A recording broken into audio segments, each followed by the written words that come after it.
Hey everybody, it's Ezra with Indivisible here with a report on what do we do next? What is the plan? How do we maintain pressure to get Democrats to fight back, to fracture the support for Trump and for Musk and for Project 2025? Well, there's a big opportunity coming up, and I want to tell you about it. In February, we showed up in a big way. We made a big splash all around the country. It was the first congressional recess for House members, and Democrats showed up in town halls and got encouragement from their constituents to actually fight back. We saw many Republicans showing up, surprised that their constituents were angry about Elon Musk, angry about Doge, angry about Project 2025. These are some Republicans in deep red districts that were caught off guard. We had events from local Indivisible group leaders and local constituents in 200 congressional districts all around the country, just about everywhere. And it made an impression. What we saw from Democrats who were being asked to fight back is some of them showed up at the address to Congress that Trump gave and walked out because they were trying to fight back the way their constituents were asking them to. On the Republican side, they were worried and they started saying, well, wait a minute, maybe Doge is moving too fast. Maybe Musk isn't a guy we should be backing up. Look, we haven't won that fight. They haven't seen the light, but they are starting to get scared. And you know what they do? Because they're scared, they say, oh, it's all fake now. That's not real. They weren't actual constituents. And also, we're not going to hold any more town halls. We didn't like that. We don't like being pressured in that way. That's what we accomplished together in February. We put the pressure on, and Congress is, whether they like it or not, they're hearing us. Okay, so what comes next? It's now March. What comes next? Well, there is another congressional recess coming up. This isn't just for House members, though, this time. This is for House members and for senators. It's Democrats and Republicans. A recess means they're not having legislation move forward. They don't have votes. They should be back home in their states, in their districts. Their point of recess, the reason why it exists, is to give members time to talk with their constituents. So what are we asking? We want them to talk with their constituents. That's what we want them to do. If you've got a Democratic member of Congress in the House or the Senate, you should be asking them, hey, hold a town hall. Hold a town hall. Let us show up and demonstrate how opposed to Musk and Trump and Project 2025 we are. Let us show up and tell you we've got your back if you want to fight back. That's what we're asking Democrats to do. And for the Republicans, we want them to show up too.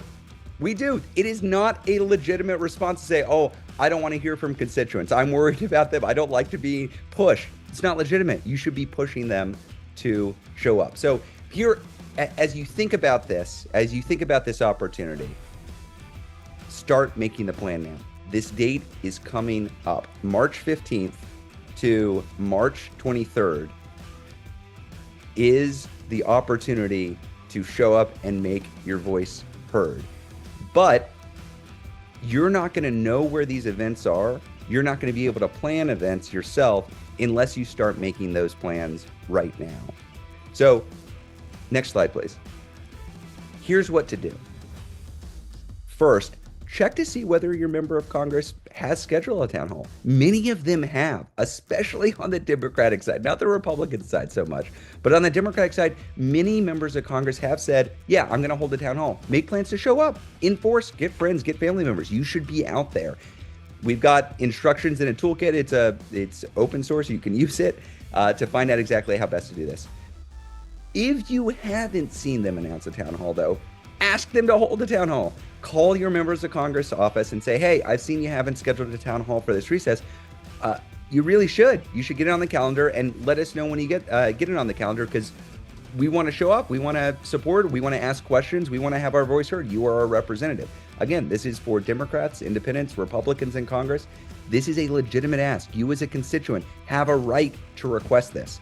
And any response of, no, I'm not going to hold a town hall, or I'm going to hold a virtual town hall, that's BS. It's not real. You want in-person access to your representative. You have the right to get that. And whether it's a Democrat, an independent, or Republican saying, no, I don't think I'm going to do that, you shouldn't accept no for an answer. Now, if they do have a town hall, this is key. Don't just show up on your own. Show up with a group. Bring people there. Align on what questions you want to ask ahead of time and prepare to ask those questions in a respectful but firm way. Now, what we know, as I've mentioned, is many Republicans especially are declining to hold town halls. They're saying publicly, no, I'm not going to do that.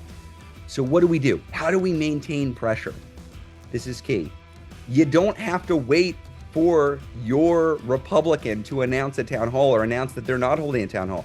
If they are refusing to put it on the calendar or announce it publicly, start pulling it together yourself. We call these missing member town halls. So if you are a constituent of a representative who's refusing to show up, pull together some friends, some family members, some colleagues, get a event space together, print out flyers inviting folks, invite the media, invite other elected officials, invite the member of Congress who is refusing to show up. And if they show up, give them a platform to speak. They have the right. They should confer with their constituents about what to do. And if they don't show up, though, which is in all likelihood based on what they're saying, be prepared for that as well.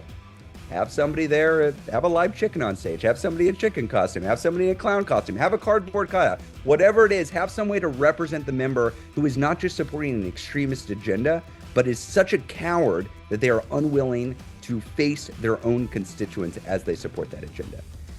This is called tactical innovation. It's called tactical escalation.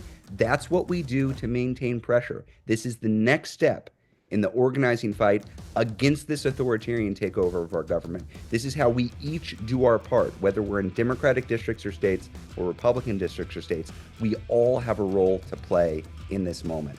So I hope the toolkit that we have out is useful to you, but ultimately this comes down to constituents. If you don't take this up, if you don't organize it, nobody else is going to do it. So hope we can help, and I'll see you out there.